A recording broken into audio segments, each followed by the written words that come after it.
ये खुद को ठंडा रखने के लिए रेत में छुप जाता है, पर यह शिकार की सबसे बढ़िया तकनीक भी है। बाकी काम इसका जहर कर देता है। यह अपने शिकार को बाद में ढूंढ लेगा, उसकी मौत के बाद।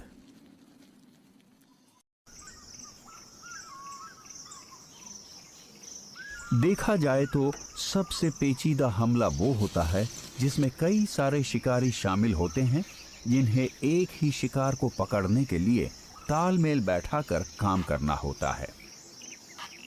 जानवरों की दुनिया में अफ्रीकन वाइल्ड डॉग्स का शिकार करने वाला दल सबसे बड़ा होता है। हमले में पूरा झुंड शामिल हो जाता है, लेकिन अपने मकसद में कामयाब होने के लिए ये जरूरी हो जाता है कि शिकारी दल का हर एक सदस्य पहले से ही तय चीजों में जरा भी फेरबदल किए बिना अपने काम को अंजाम दे।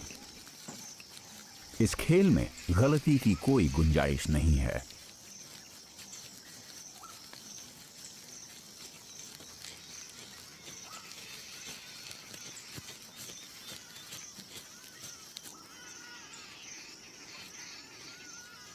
पर यह भी सच है कि जब बहुत सारे सदस्य एक ही काम को करने की कोशिश करते हैं तो गलती करने की गुंजाइश भी कई गुना बढ़ जाती है।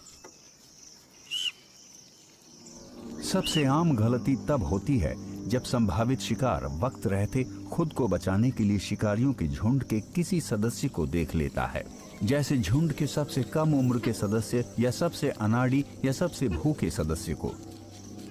इनमें से सिर्फ किसी एक सदस्य को नजर आने या कोई आवाज करने की गलती करनी है और 19 सदस्यों का झुंड नाकाम हो जाएगा। और इस बार शिकार के लिए इतने ही डॉग्स आए थे। अक्सर डॉग्स को बिल्लियों या ज्यादातर पक्षियों से ज्यादा समझदार समझा जाता है, लगभग बंदर जितना समझदार। पर एक हद तक हम भी भेदभाव से परे नहीं हैं। हमें डॉग से प्यार है, जो हमारे सबसे पुराने और वफादार दोस्त हैं। मगर हकीकत यह है कि समझदारी को किसी मात्रा में नहीं मापा जाना चाहिए। हमें बेहतरीन होने की नहीं, बल्कि काबिलियत की बात करनी चाहिए। जिंदा बचे रहने के लिए हर प्रजाति को अपने आसपास के माहौल को किसी तरह समझने की काबिलियत चाहिए, जैसे थोड़ी सी याददाश्त या खास तरह की दिमागी बनावट। बेशक अफ्रीकन वाइल्ड डॉग्स, हाइनाज या वुल्व्स के मामले में हम उस समझदारी का पता लगा पाते हैं जिसे हम पहचान सकते हैं। समाज में रहने वाले जानवरों की सुनने समझने की क्षमता का विकास उनके खेल, उनके औहदे और उनके भावनात्मक संबंधों से होता है। लेकिन शिकार नजर आने से पहले योजना बनाने की काबिलियत डॉग्स में भी नहीं पाई गई है। अफ्रीकन वाइल्ड डॉग्स लगभग हमेशा ही एक से दूसरी जगह जाते रहते हैं और ये हमेशा अपने इलाके में घुसपैठ करने वाले झुंडों को बाहर निकालने और खाने लायक किसी शिकार को पकड़ने के लिए हमेशा चौकन्ना रहते हैं। ये लगभग 200 वर्ग किलोमीटर जितने बड़े इलाके की निगरानी करते हैं और इनके शिकार करने का तरीका इनके जीने के तरीके से मेल खाता है। वो हमेशा इधर उधर ताक झांक करते रहते हैं। इनका रंग शिकार करते वक्त नजर न आने में इनकी मदद करता है। इनका तरीका बहुत सीधा सा होता है, जिसे अमल में लाने पर वो शिकार का एक ऐसा तरीका बन जाता है जिससे बच निकलना मुश्किल है।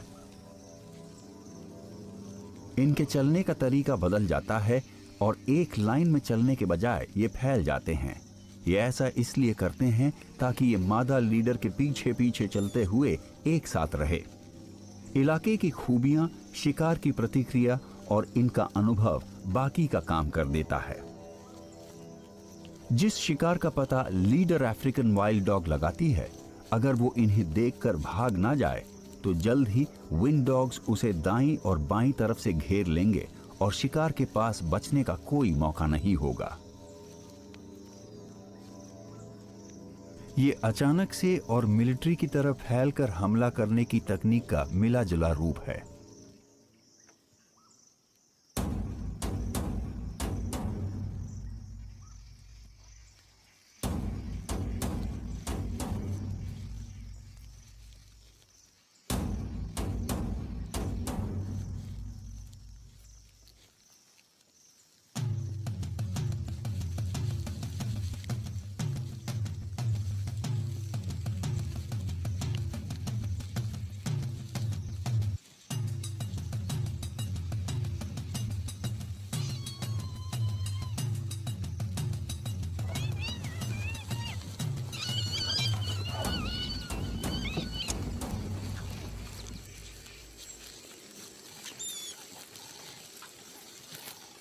अच्छी तरह संगठित अफ्रीकन वाइल्ड डॉग के झुंडों के हमलों की कामयाबी की दर हमेशा 75 से 90% के बीच होती है। ये भयंकर शिकारी होते हैं जो अपने शिकार को झुंड के किसी सदस्य द्वारा मार दिए जाने से पहले खाना शुरू कर देते हैं। अपने इसी बर्ताव के लिए इन्हें वाइल्ड डॉग्स कहा जाता है। ये बाकी शिकारियों से ज्यादा जालिम लगते हैं, पर असल में ऐसा है नहीं। ये किसी भी और जानवर से ज्यादा जालिम या दयालु नहीं है। कुदरत में बेरहमी की कोई जगह नहीं। ये सिर्फ प्राकृतिक और जंगली बर्ताव का इंसानी नजरिया है। जो भी हो, वाइल्ड डॉग्स जिस तरह से अपने शिकार को खाते हैं, उसकी वजह से बहुत से लोग इनसे बचकर रहते हैं और इनका योजनाबद्ध तरीके से शिकार किया जाता है और कई जगहों पर इन्हें पूरी तरह खत्म कर दिया गया है। असल में ये अफ्रीका के ज्यादातर इलाकों से गायब हो चुके हैं।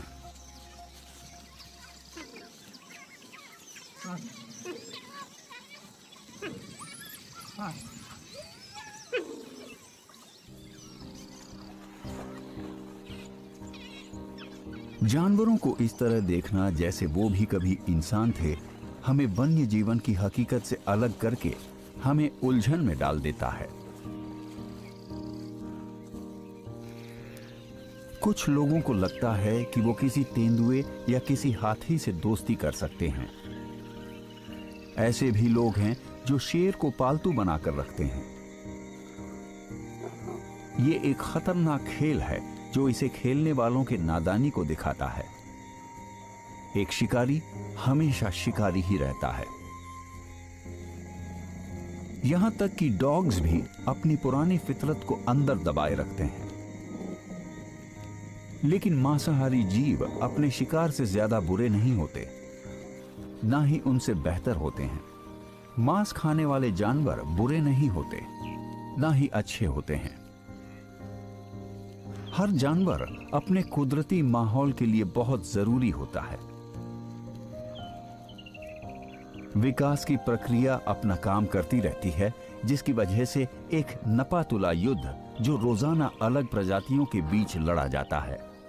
जो शिकार करते हैं वो अपने शिकार की तकनीक को बेहतर बनाते हैं, जबकि जिन्हें अपना बचाव करना होता है वो खुद का पकड़ा जाना और ज्यादा मुश्किल बनाते जाते हैं।